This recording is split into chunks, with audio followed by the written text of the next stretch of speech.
While the rest of the country watched the catastrophe that was the aftermath of Hurricane Katrina unfold on television, except for a certain American president who had to have a DVD of the footage made for him, the people directly experiencing the disaster didn't necessarily have access to TV to see their own city, their own disaster, what with the electricity situation and all. Internet access and sometimes even phone access were precious commodities. Enter radio. The old school airwaves, in some cases the only means of communication that evacuees had to find information about their homes, about their loved ones, about emergency services, anything about and for the people stuck in the deluge after the storm. One station in particular, WWL-AM, stayed on the air throughout the disaster, teaming up with a rival Clear Channel station in order to keep taking phone calls, to keep reporting from the field, and to keep relaying whatever information they had to as many people as possible. Here's a little bit of what those early broadcasts sounded like from the days after the levees broke. We've been here. They have about 70 people. They got children. They got diabetics. They got people with heart problems. The roofs, we are in a disaster. The roofs is off the buildings. We cannot climb to the roof. We have no food. We have no water. And nobody, we be seeing helicopters just passing us. We don't have nothing. How much water is in the street below? Oh, well, we can't even get to the highway. Can you see it, though? No. You got water coming from the back of the canal. Have you had any luck getting through to 911? No, we can't get through to nobody. Nurses are bagging patients in the dark. The roof blew off. The generator ran out of diesel, and supplies are getting low. There's water in the lobby. You were there at the hospital? Yes. Yes, I'm up on the roof now trying to talk to you all. The roof blew off? On the 6th floor, yeah. Water's not there. Sewage is backing up.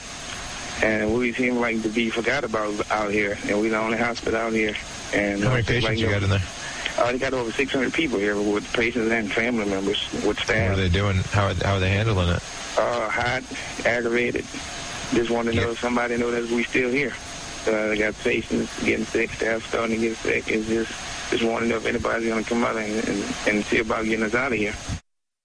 I have my 4 grandkids, my daughter, and my husband, and we don't have any food or water.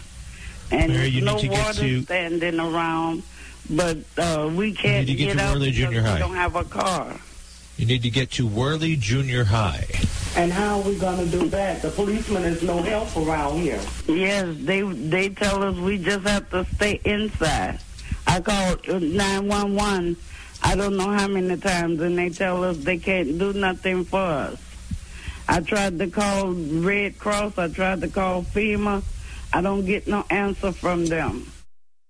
Like all of you, I barely got out of New Orleans. We were in a high-rise that was just destroyed, windows out, no water for a long time, very little food, operating from closets and hallways and fearing the building would fall, and then barely getting out ahead of the floodwaters and almost having to fight our way onto the expressway. So I've spent the last 2 days trying to locate my family and finally did, and then made it back for the job. So we're here for you for the duration. Anything we can do, I'm going to give you numbers to call and everything else.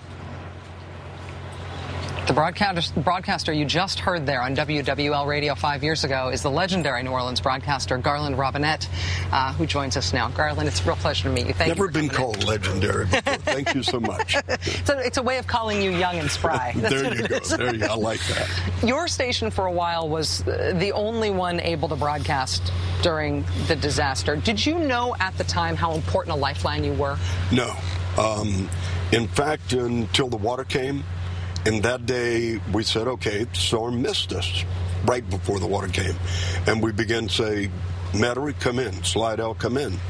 And nobody. And that's when it hit. Something, we didn't know what was wrong, but we knew something was wrong. I know that the broadcast studio was very badly hit as well. How hard was it physically in engineering terms to get the broadcast on the air? The engineers, I think, were the true heroes of it. I don't know how they did it. They rigged up satellites in some form or fashion, because we were, I think, 6 floors up, and I mean, we were totally destroyed. Thought we were going to be pulled out of the window during the storm while we were broadcasting, and all the windows, it was like a jet induction tunnel. Everything blew out. So it was interesting.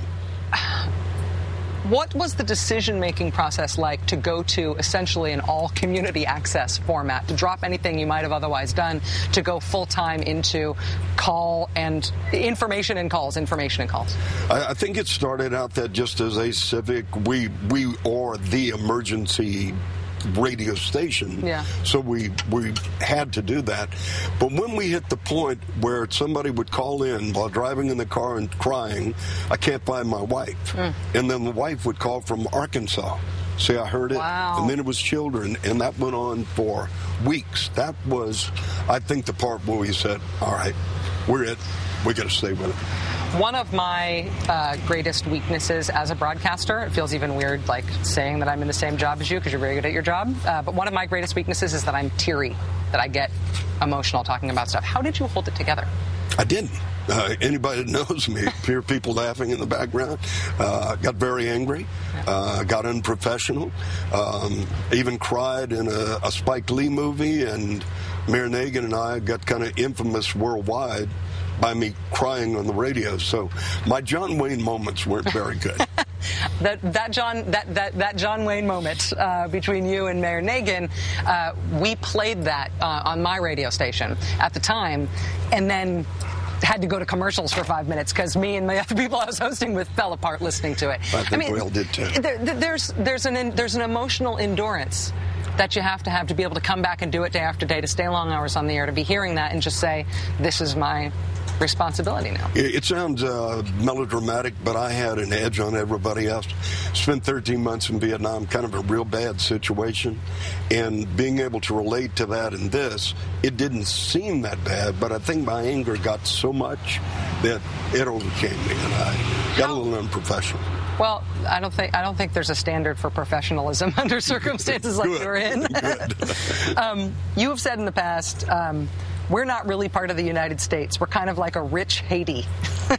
What do you mean by that? I called us the untied state of America. Kind of dyslexic cutaway from America. I've never seen anything like it. I mean, when you watch Brian Williams' show that he ran last week, from day one, helicopter after helicopter after helicopter. Superdome has 2 heliports. Convention Center has an open lot. I spent months in a place in Vietnam where you could barely walk and they could land a helicopter. In 5 days, President of the United States or nobody else could fly in water or food to people that were dying. And now BP, with the oil spill, that took them a while to get going, and we still got people worried about how they're going to survive on the coast. It's kind of like we're not part of the United States. You are. We just need to all take it more seriously. Well, I like you. Carlin, thank you so much. Thank you Appreciate so much, sir. the It's a real invitation. honor to have you here. Thanks for what you guys are doing. Absolutely. We're just hosting the bugs at this point. Coming up on Countdown, Dan Savage joins Keith to discuss what it means for the Republican Party now that its former chairman, Ken Millman, has announced that he is gay. Before that, we have more from Algiers Point, Louisiana, coming up. Please stay with us.